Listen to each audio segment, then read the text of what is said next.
Madam, আপনি কি কারো লেগে অপেক্ষা করতেছেন? না ভাইয়া, আমি কারোর জন্য অপেক্ষা করতেছি না। ওই আর এই অফিস তো 10টার সময় খোলে, আপনি তো অনেক তাড়াতাড়ি পড়ছেন। এখন কয়টা বাজে? 9টা, 9:30 বাজে। না ভাইয়া, আমি আসি। আর তুমিও যদি কারোর সাথে দেখা করতে চাও 10 থেকে 15 মিনিট আগে যাবে, যাতে করে কথা বরখেলাপ না হয়। যেমন আজকে আমার ইন্টারভিউ এখানে যে টাইমে কোথাও কল টাইমে গিয়ে পৌঁছান বা কল টাইমের আগে গিয়ে পৌঁছান, তখন কি হবে, ওখানকার মানুষগুলো এটা মনে করবে যে এই মানুষটা সত্যি কাজের প্রতি। আচ্ছা ম্যাডাম, ওই আপনি এই জায়গায় যে ইন্টারভিউ দিতে এসেছেন, আপনি পড়াশোনা কতদূর করছেন? আহ, আমি পড়াশোনা করে। হয়েছে কি ম্যাডাম, আমি না জীবনে কোনোদিন ডিগ্রি ডিগ্রি দেখি নাই। ওই আপনার ফাইলের ভিতরে মনে হয় আপনার ডিগ্রি আছে না? আমার একটু দেবেন? হ্যাঁ হ্যাঁ।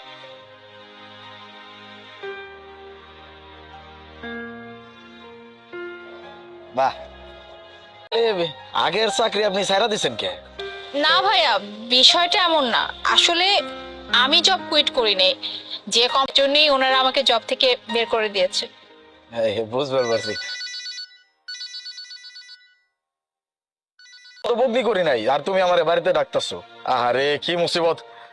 আচ্ছা ঠিক আছে, আমি দেখতাছি, আইতাছি। হ্যাঁ, খালি বাড়িতে যাবো আরাম। না ভাইয়া, আমি পারবো না। আসলে আমার ইন্টারভিউ সময় হয়ে গেছে, আর আমি যদি লেট করি তখন অনেক বড় প্রবলেম। বেশি দূরে না, ওই যে সামনের বস্তি দেখতেছেন না, ওই জায়গায় আমি থাকি। কোনো সমস্যা নেই, 10 মিনিট সময় দেন আমার। হ্যাঁ আচ্ছা ঠিক আছে ভাইয়া, কিন্তু ভাইয়া আপনি একটু।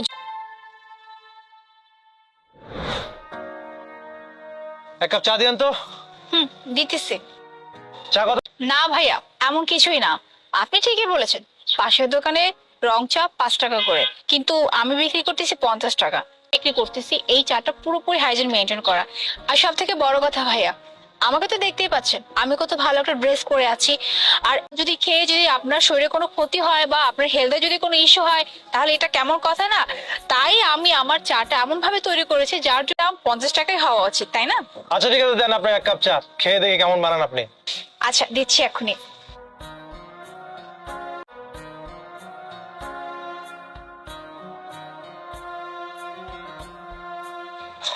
চাটা অনেক ভালো ছিল। ম্যাডাম, বসছি। এই একটু দেরি করে। ভাইয়া, মানে একজন কাস্টমার আসছিল, ওনার কাছে আমি 1 কাপ চা 50 টাকা বিক্রি করেছি। হ্যাঁ ম্যাডাম, কি পড়াশোনা করেছিলাম তো, তাই মার্কেটিং ব্যাপারে আমার একটু আইডিয়া আছে। মানে একটা প্রোডাক্ট বা একটা ফুড কিভাবে একজনের সামনে এমন ভাবে প্রেজেন্ট করলে। 50 টাকা কাপ চা, এটা আপনি 50 টাকা বিক্রি করে ফেলাইছেন। ভাই ম্যাডাম, আপনি কিন্তু এই টাকাটা যদি আমার নাও দিতেন, আমি কিন্তু বুঝতে পারতাম না। আপনি কিন্তু তো দেখবে, তাই না? আর আমি তো বেমানি করতে পারবো না। বুঝতে পারছি, আপনি মানুষটা অনেক ভালো। আচ্ছা ভাইয়া, আমার তো ইন্টারভিউ সময় হয়ে গেছে। আপনি।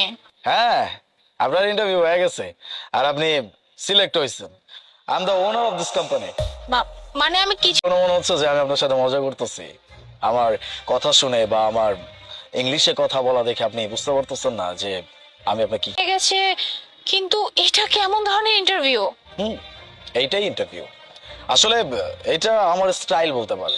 বললাম যে আপনি এত সকালে কেন আসছেন বা এত আগে কেন আসছেন। আপনি কি বললেন যে আপনার বাবা আপনাকে শিক্ষা দিছে যে কোনো জায়গায় কোনো কাজে গেলে মনোযোগ আছে, আর এই কাজের প্রতি সে ঠিক কতটা ডেডিকেটেড। এটা আমার কাছে অনেক ভালো লাগছে।